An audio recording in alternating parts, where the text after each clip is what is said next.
সকাল সকাল স্নান করে রেডি হয়ে আজ গেছিলাম মায়ের মন্দিরে পুজো দিতে। তো কোথায় গেছিলাম সেটা তো তোমাদের অবশ্যই জানাবো। তো আমি মায়ের মন্দিরে পুজো দেওয়ার জন্য বাড়ি থেকে কি করেছিলাম, সব কিছু আমি মায়ের জন্য জোগাড় করে নিয়েছিলাম। 3টে পদ্ম ফুল, ফল, তারপরে শাড়ি, আলতা, সিঁদুর, মিষ্টি, মালা, সব কিছু।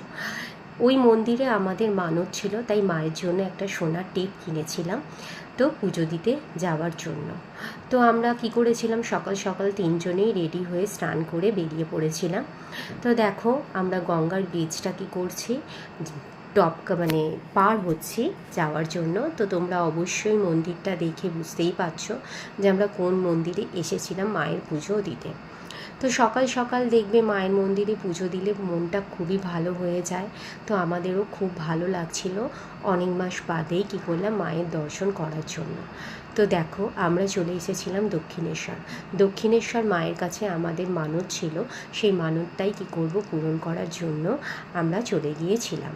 তো সকালবেলা এই গরমের সময় খুবই ভালো লাগছিল। তো দেখো অলরেডি আমরা চলে এসেছি। বাইকে তো বেশিক্ষণ সময় লাগে না, এখন তো বলতে গেলে মেট্রো করেও আসা যায়। তো সুন্দরভাবে কী করলাম মায়ের দর্শন করলাম। মায়ের দর্শনের ভিতরে কিন্তু কোনো রকম ফোন অ্যালাউ ছিল না, তাই কোনো ফটো দিতে পারিনি।